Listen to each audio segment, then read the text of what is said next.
Hey everybody, today we're going to take a look at the X UAV Mini Talon from GearBest.com.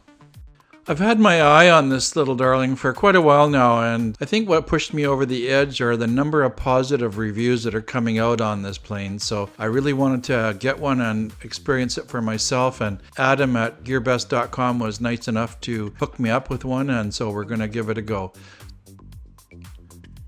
This is a smaller version of the much larger UAV Talon, and what really impressed me about this plane is that it comes in at 1300 millimeters or about 51 inches, and it's still capable of hauling 10,000 mAh 4S battery, which is going to give you very good flight times, and people are easily taking this thing out 20-30 kilometers.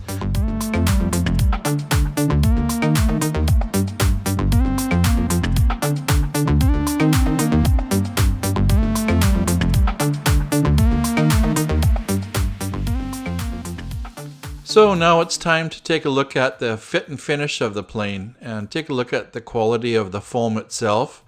And I have to say on this one, I'm really quite impressed with the quality of the foam, especially the foam hinges. It's much better than some of the foam hinges that I've seen lately where they actually fall off in your hands. A nice little touch too is that they've put tabs and slots so that when you glue the two fuse halves together, it's going to align perfectly, and it's also going to be a bit stronger in terms of the shear force. As you can see here, they've already installed carbon fiber rods to reinforce all of the foam pieces, including the fuse, the tail, and the wings.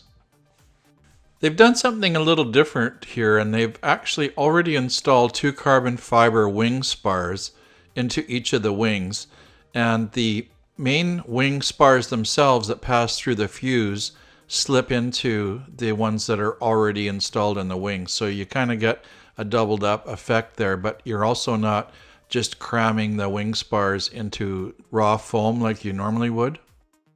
The inside of the fuse is very generous for a plane of this size, and as you can see here, I've test fitted two 4S 5000s just to show you that they fit without any difficulty. It's pretty hard to miss the huge fin that is underneath the plane at the rear, and it serves two purposes. One, it acts as a stabilizer, and from all reports, this plane flies like it's on rails, and I think this fin probably helps it do that. But the other important reason for having it is to protect the propeller when you land. So this little fin that's going to provide some clearance for our prop-on belly landing is obviously quite fragile. So what they've done is include a wooden skid plate that gets glued in when you glue the two fuse halves together, and it provides a more robust surface to do your belly landing on. Another thing that they've done to help protect the fuselage is to install a front single landing gear wheel, much like you'd find on a lot of gliders. So this means that the points of contact when you come down and land will be this front wheel and the rear wooden skid plate, so the fuse shouldn't take too much of a beating when you land. Moving up to the nose, you're going to see that the design is provided for a downward facing video camera, and if you choose to have your cameras mounted up top on the FPV pod area, you can simply utilize this hole for additional cooling.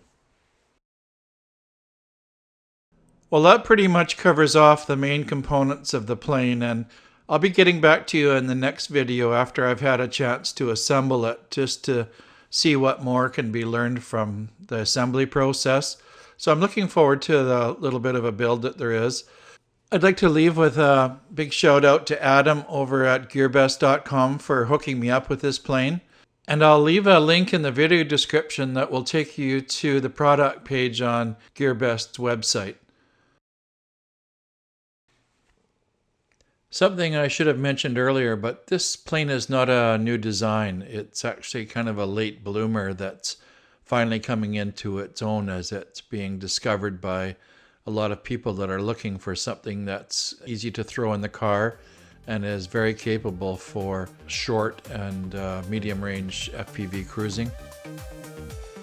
As I sign off, I'm just going to leave you with a few images of the power set I'll be using in this plane. And I'd just like to thank you very much for watching the video. And I hope to see you for part 2, where we'll take a look at the plane when it's all put together and ready for the maiden. So until then, you take care, happy flying, and bye-bye for now.